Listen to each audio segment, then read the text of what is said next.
ATX Music Chat, showcasing the most innovative musicians of Austin, Texas. Brought to you by Andy Jeffs. Stay tuned to stay in tune.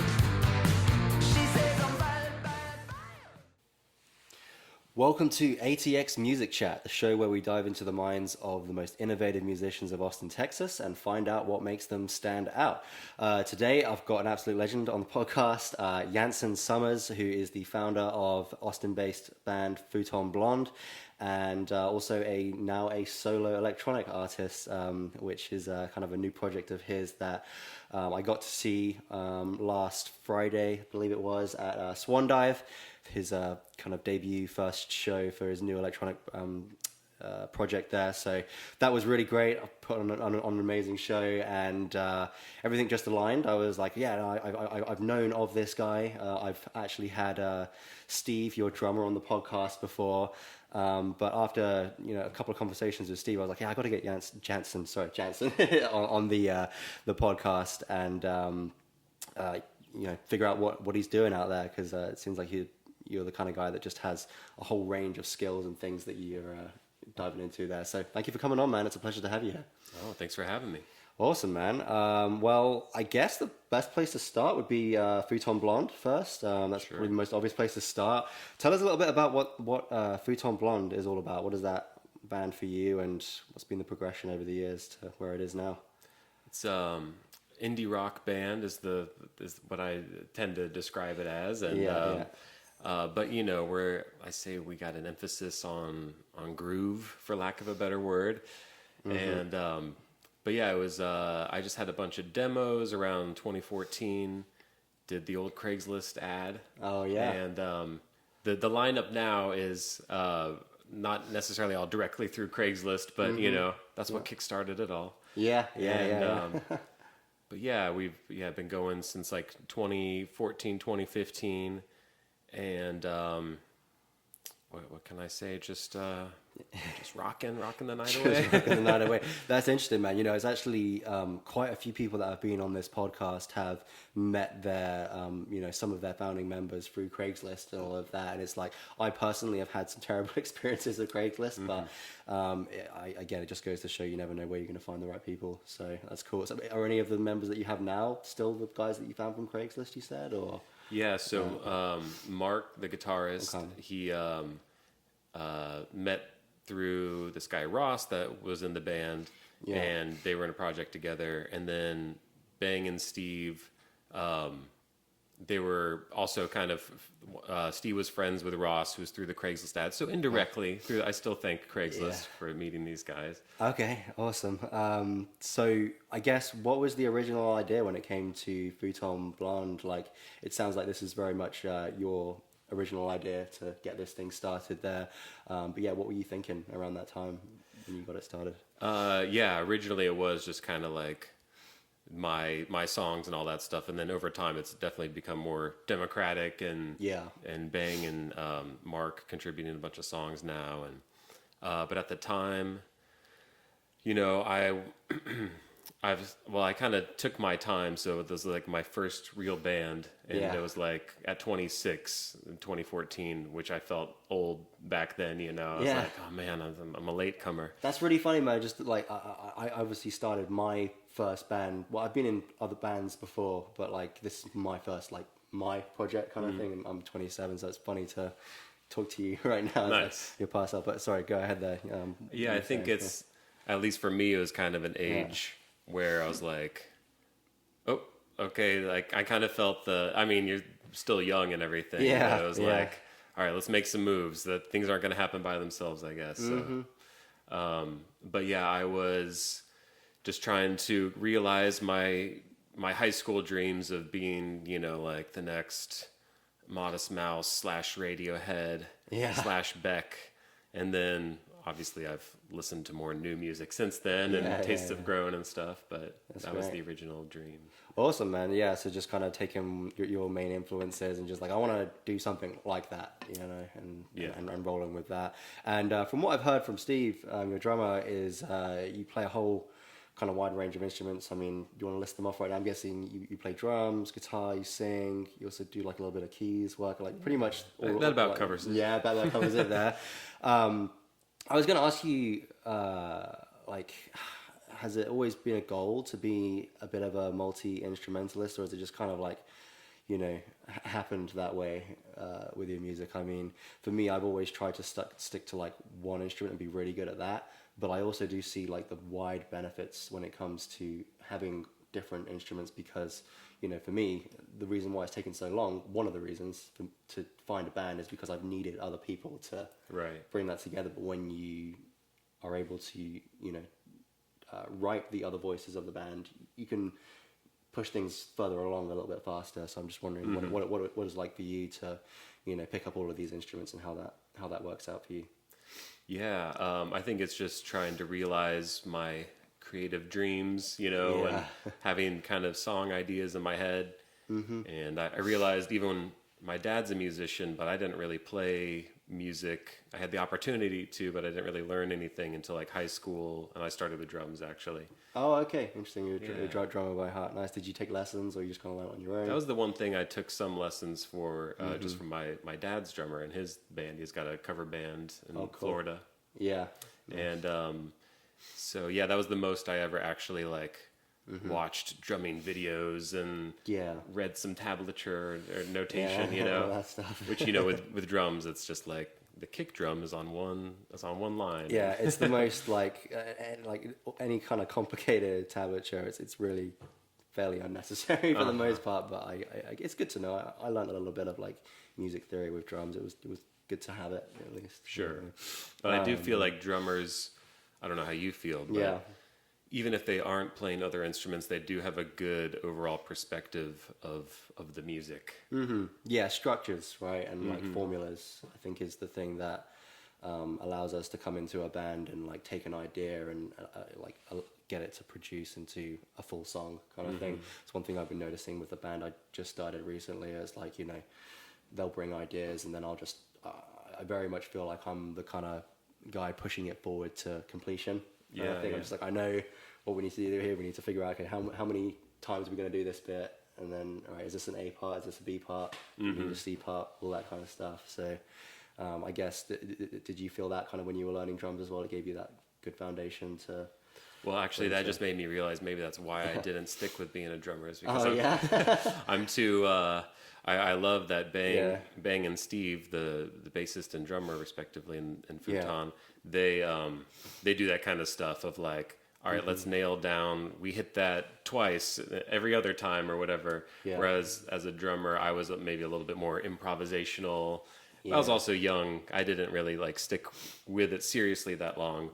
But I do feel, actually, now that I think about it, the more like finishing things and arrangement and all that kind of stuff, that's been more of like the slow process to learn for me. But what challenges do you find when it comes to finishing songs?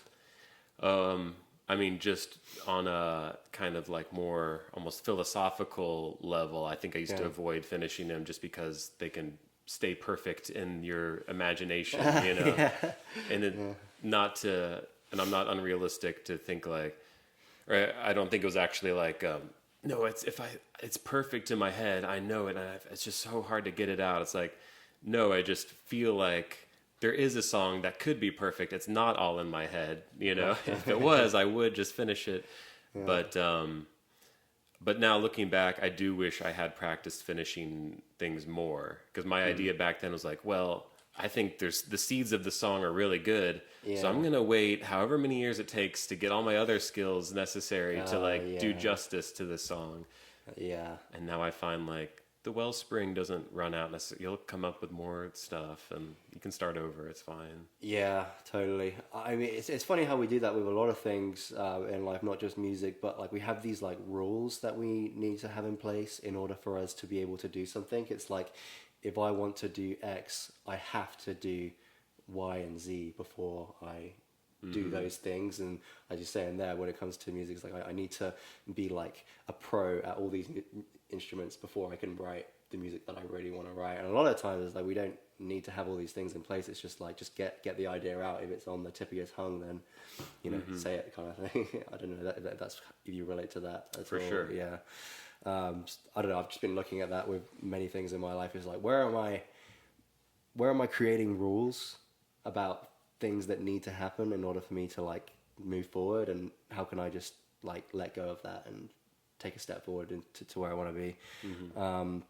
But yeah, how did you go about learning all these instruments? And I know that you're also a pretty proficient sound engineer as well. Like you build up your skills. I'd love to get onto that a little bit later, because I think the Futon Blonde records sound really great. But I mean, just all of these things, man. Like, how did you go about it? Was it just like, all right, I'll learn what I need to learn when I need to learn it, or was it very structured? Like, I'm gonna do 15 minutes of that at this time, 15 minutes of that time. You know what I mean? Like, how do you go about? Yeah, I've definitely had those moments. I've never been I don't practice instruments enough. Okay. But I've always just been more concerned with songwriting and kind of like trying to get the end product. I heard that there's this, going off on a tangent, but there's this Hanging Out with Audiophiles podcast. Not to go mention ahead, other man. podcasts. There's no competition. It's all collaborative. Yeah. But this singer Jamie Liddell / producer guy, and he interviews a lot of musicians, and Fortet was talking about how he's just always trying to like race to the finish line, kind of doesn't care about, he's all about the ends, not the means, and just like wants to hear a record. He wants to see the record in his hand as he's making it, sort of thing. So I tried to adopt some of that, and but I keep remembering, like, you can also practice. You don't have to make everything. And historically, I'm not that fast, so it's more of like just trying to get myself to finish things. Yeah. But no, I did have times, especially early on, like with even like songwriting practice, where there's this book I really liked because I'm a Beatles head, Songwriting Secrets of the Beatles. I recommend that to people. Yeah, I'll have to check that out. It's quite. It's kind of. It was this guy's like passion project for 10 years, I think, and it's like this thick book, but it's like I don't know how many copies it actually sold, maybe not that widely known. Oh, really? Wow. But he like really gets into music theory and the Beatles songs, and so I was really into that. I tell you what, man, the Beatles just, I've been listening to some tracks over the past few days, and I'm just like, this is just phenomenal songwriting right here. Simplistic lyrics that I think just hit certain core emotions of like mass audiences that everyone can kind of relate to, and all of that, just really beautiful stuff. So I'll have to check that out for sure. Yeah, the Beatles. But as far as just getting your skills up, I definitely feel like I am a bit of a jack of all trades, master of none, That's But I mean, it seems to be working out all right. You're creating music that you're excited about, right? So for sure, that's the goal. I mean, it is for me. I don't know about you. Like, just to be creating music that I genuinely enjoy. Right. Yeah. And I think if we were like, I think I saw, was it on your podcast? Oh yeah. I saw Nolan Potter talking about like, back in the day, you'd have the record label paying for whatever, and you could just practice 8 hours a day, sort of thing. So whether it's back in the day or now, if you just had the means, ideally we would have like everyone would have an amazing engineer and mixer and drummer and art people, but in the meantime, you gotta do it yourself, I guess. So yeah, you just gotta figure out a way. I mean, there's pros and cons to having like unlimited time, right? You've kind of talked about this when it comes to the recording process with Futon Blonde. It's like, it's nice to have a lot of time to be able to get everything perfectly, but then you can also just spend a lot of time like procrastinating and over perfecting things and stuff like that. And what was I going to say? Sorry. It's been a rough couple of days. I've just been coming down with the flu, so a little bit slow. But talking about, yeah, I'm all right, guys. But I was just going to say, in terms of, what were you saying about the practice stuff there? About just, jack of all trades, master of none, but just kind of like only because, or I'm interested in everything, but it's also just like I have this great sound in my head and great image in my head, and then just trying to like level everything up as much as you can. Yeah, okay. Now I remember kind of where I was going with that. How Nolan Potter was like, the record labels, they pay for everything, and then you get unlimited practice. But I do think that like if you have like people that would practice like 6 to 8 hours a day, I generally think a lot of the times there's a lot of like over practicing going on, and also just practicing things that aren't really like that important. Like you really only need to like get 1% better at what you're doing every single day, and like focusing on like the most important thing, like the biggest needle mover, if you will. Like what's the one thing that you're just really shit at and that you don't want to do. You should probably do like that thing. And like also one thing I found with practice is like if you are practicing something, that the best things to practice are the things that you can do for like a minute and you instantly get better. Like after that minute of doing it, if you have to do something for like 3 hours to see an improvement, it's probably not that big of a needle mover, to say. But if you're practicing something that really just like gets you, it's mentally engaging as well as physically engaging, and you do that for a minute, and you just go back to normal playing on the guitar, whatever, just jamming out, and you automatically feel that you're better after doing that thing, then that's an ideal thing to work on. So I don't know, I would definitely love it if me and my band could like practice and write songs at least like 3 days a week, doing like 2 to 4 hour sessions. That would be amazing. But again, it might not be super necessary, a lot of like the good stuff kind of comes when you're not playing or practicing, right? So I don't know. For sure. Yeah. and like when Futon first started out, I mean, I was just inexperienced, but like we were practicing a lot, which I think is good, but also maybe kind of like we were saying, of like it can only get you so far. I found, especially with like if you're in the kind of same circumstances.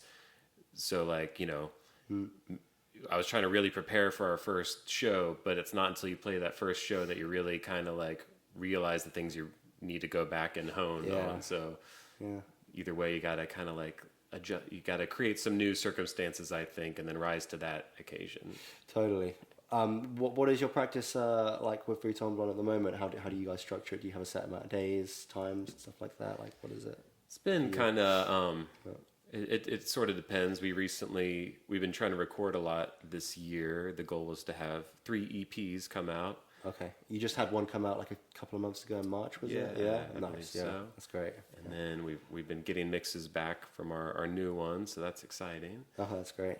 Yeah, still have to finish recording the third one, but what was my point with that? Just that we were kind of in recording mode a little bit. Okay. And we used to be a little bit more like play shows kind of consistently, try to record here and there, and then we kind of learned like we need to focus more on like recording and then focus on the live performance, and you can go back and forth a little bit. Yeah, it's like different gears at the end of the day, right? Like if you're going to have a practice session, you probably should stick to like one thing. Like, are we practicing for shows? Are we writing music? Or are we practicing for recording? Like, all of those are completely different mindsets and approaches.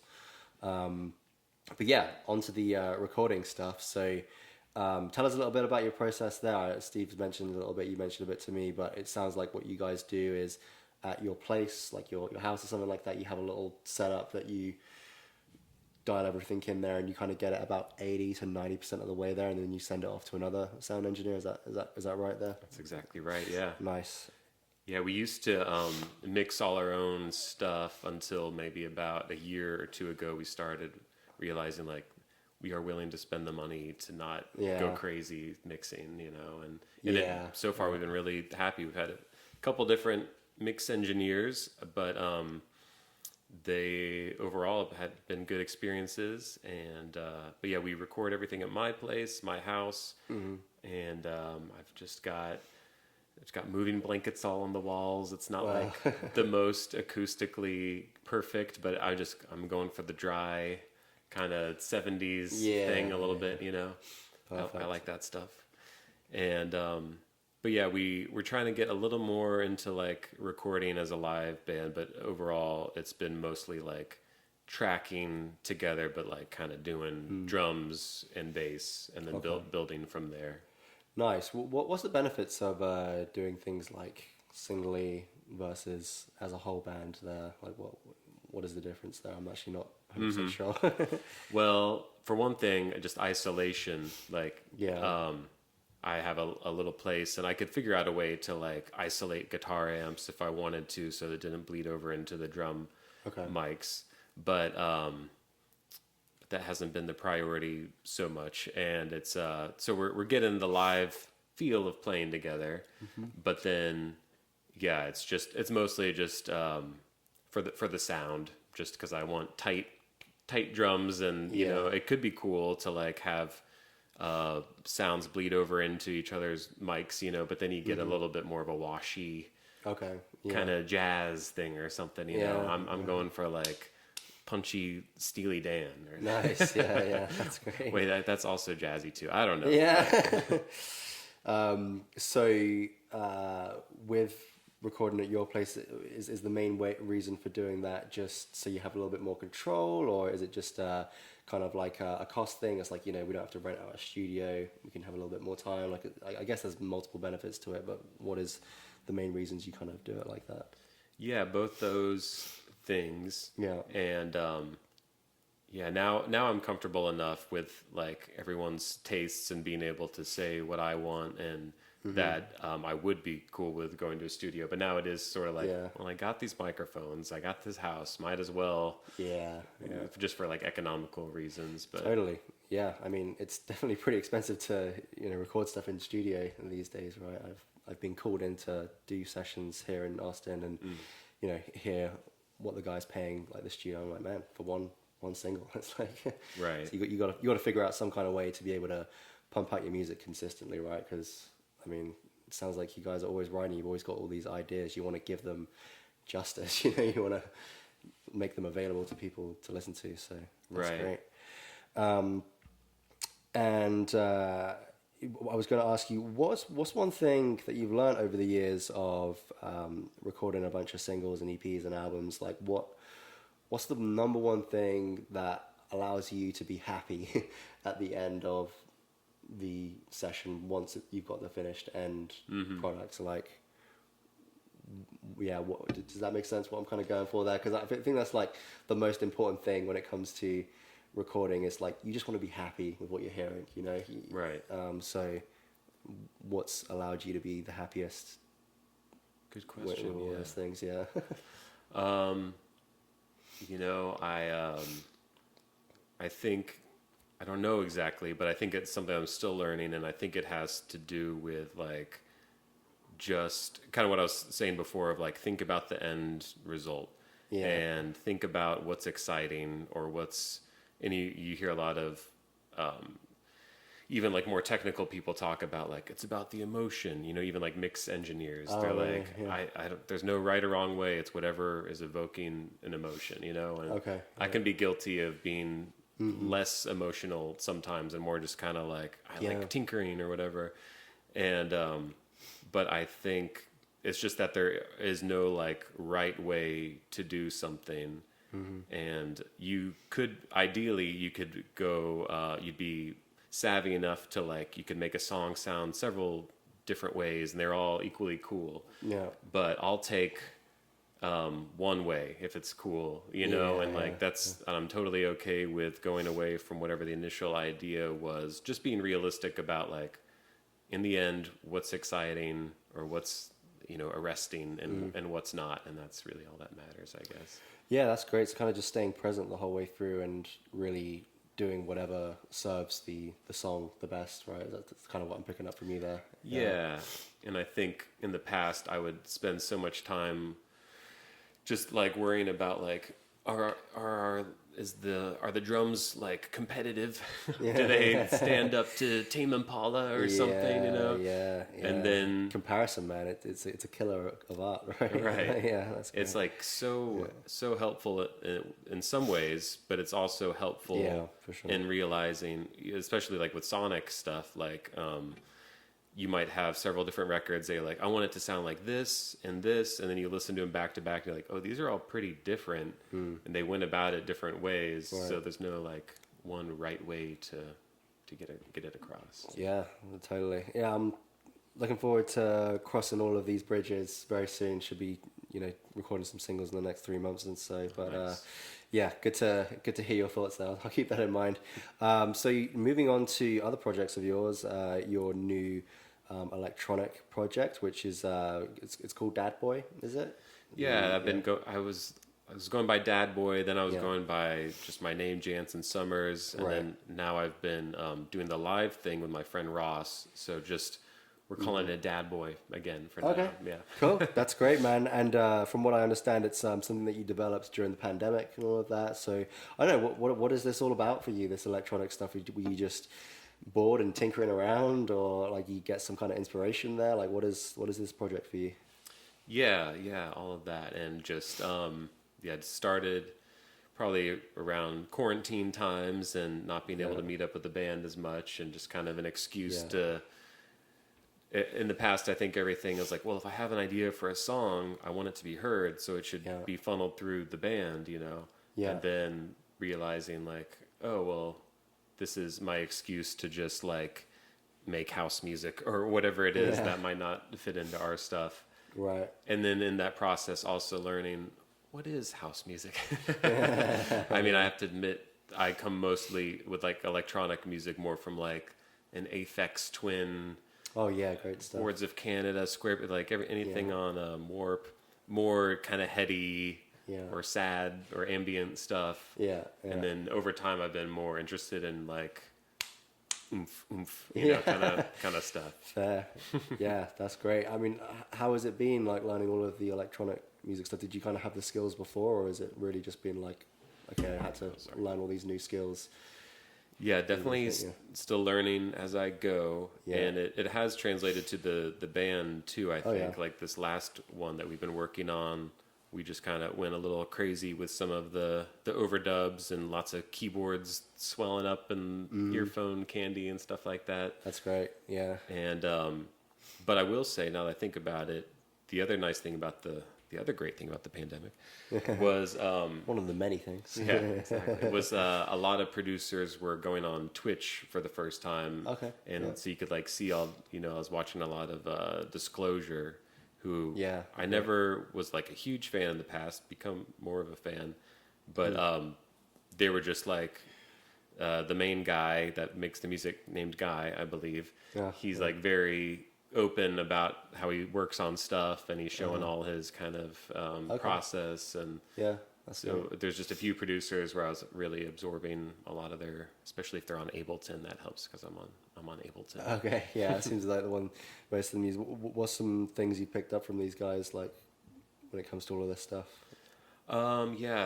Various things. I mean, first of all, just how fast most of these guys and gals work, which is probably just, like I said, that sort of thing. I wish I practiced finishing stuff more, and I'm trying to practice that more because that probably also helps your speed, is just like knowing when to wrap it up and knowing what it takes to push it to the finish line. Yeah.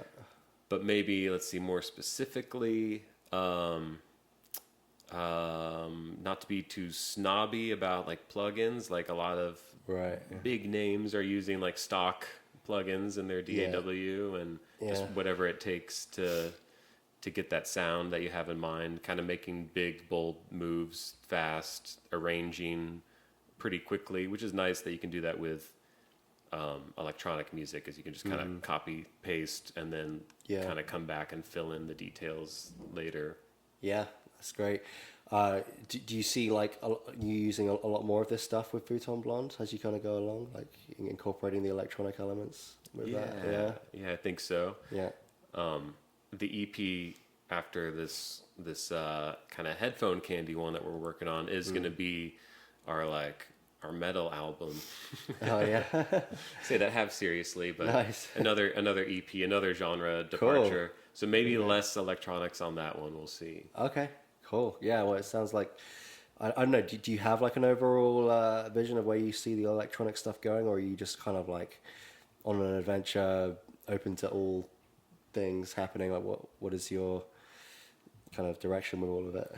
Yeah, I'm always trying to figure that out. Yeah. And I admire people that just come out of the gate with like a vision and a sound, a look. I'm like, what do you like? What does everybody like? I'll do more of that.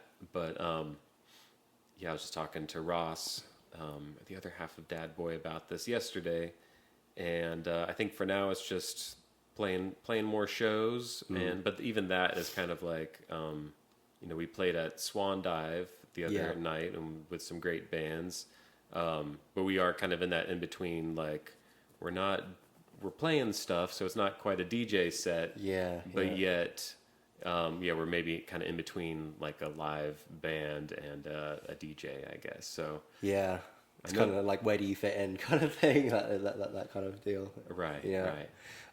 Yeah, I don't know. Have you connected with some of the electronic music groups in Austin? I know there's this one called Exploded Drawing. It's like an experimental electronic group that I think they meet up maybe a couple times a week or something. Have you ever heard of that one before? I did hear about that. I need to be plugged in more. Keep it coming. Yeah, there's that one. I went to one of those things before. It's very experimental, so like you'll probably have a lot of fun there, just meeting a bunch of like weirdos doing like really cool people, but they're doing some wacky stuff. So it'd be cool to connect with them. And then have you ever been to the Memo Mondays at Data Labs before? I have not, actually. That happens every Monday. Data Labs Memo Mondays. You could probably get a slot there pretty easily. I don't know, may open up some just connections to do more electronic shows and stuff like that. But yeah, I love the electronic stuff. I tend to like, if I'm gonna do electronic stuff, I want to combine it with live band stuff. I tend to get a little bit less interested in it if it's just like just a DJ. Right. But yeah, there's definitely some underground groups here in Austin doing some cool fun stuff. So I don't know, check out those groups and see if that takes you anywhere. I don't know. Yeah. Kind of really the one person I've kind of hung out with and talked to so far from that scene or burgeoning scene. This producer 10 p.m. to Close. Okay. And he's pretty cool. He's very he's into the idea of like working with a bunch of different artists, producing for a bunch of different people in Austin, and kind of getting like more of a songwriting scene within the sort of electronic dance hip hop kind of realm, Nice. You said that's the guy you met recently. Somewhat recently. He works with like the artist Moody Banks a lot, and Johnny Jukebox, and some other people. Cool. Looks like there's a ton of opportunities on the horizon with this stuff. That's exciting. I'm looking forward to seeing how that progresses. I guess one question just to wrap up. I was taking a scroll through your Instagram stuff, and I noticed you do like these little funny videos from time to time. Is that just something that you enjoy doing? Like, it kind of reminded me of this other artist. I thought, what's his name? Carter Vale. He does like you ever heard of that guy before? No, does these really funny kind of like skits on Instagram. He's a pretty great musician. I think he's in Tennessee or something like that. But what's your I don't know, goal with posting up these videos? Do you just kind of enjoy being a little bit silly on the internet? Or? That's exactly I'm like I was just watching this video. I'm like, I have no idea what he's doing, but this is kind of funny. I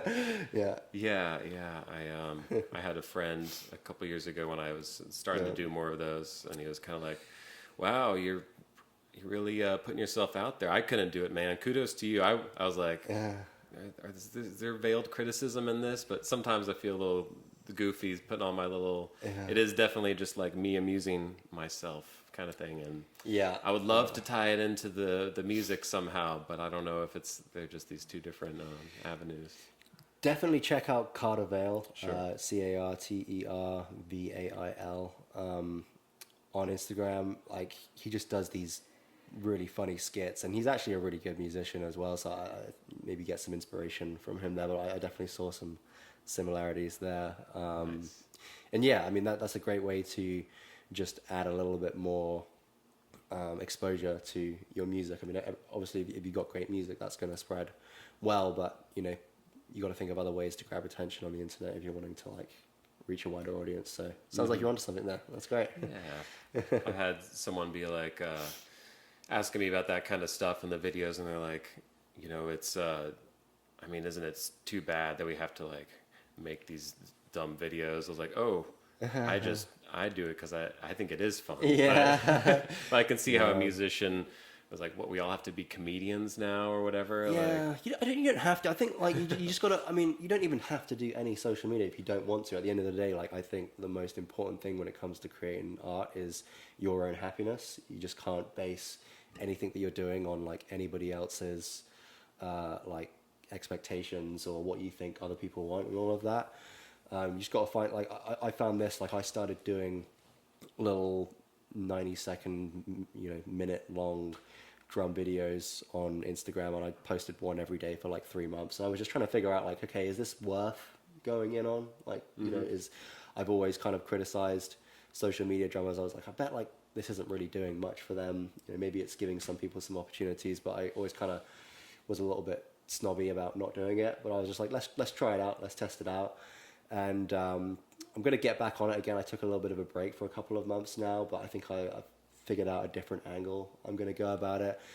And I think that's it. You just post a bunch of random stuff, and whatever you enjoy doing the most, that's the thing that you go all in on. Like, you don't have to be funny. You could be cool, or you could be weird. Like just find out what is your thing, and as I say, the thing that you enjoy doing the most, that's the thing you should do more. And if you hate all of it, then don't do it. You probably make better music not doing it at all. Right. Yeah, but that's great, man. Thanks so much for coming on the podcast. Excuse me, I've been a bit under the weather for the past few days, so I'm like not 100%, but I really appreciate you coming on and sharing, what you're doing. I love your music, love your approach to how you do things. Definitely inspiring me to widen my skills. But where can people follow you on Instagram? It's is it just Dadboy Music? Yeah, and on Instagram it's Dadboy in Texas. Dadboy in Texas, yeah. And then Futon Blonde is on social media and all the streaming platforms and such. Let's go. Yeah. Awesome. Yeah, so check him out there, guys. Futon Blonde, absolutely amazing band, and his electronic music stuff is really cool too, so looking forward to seeing where that goes. But thanks again so much, Janson, for coming on the podcast.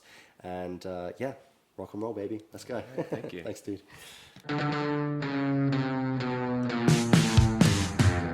ATX Music Chat, showcasing the most innovative musicians of Austin, Texas. Brought to you by Andy Jeffs. Stay tuned to stay in tune.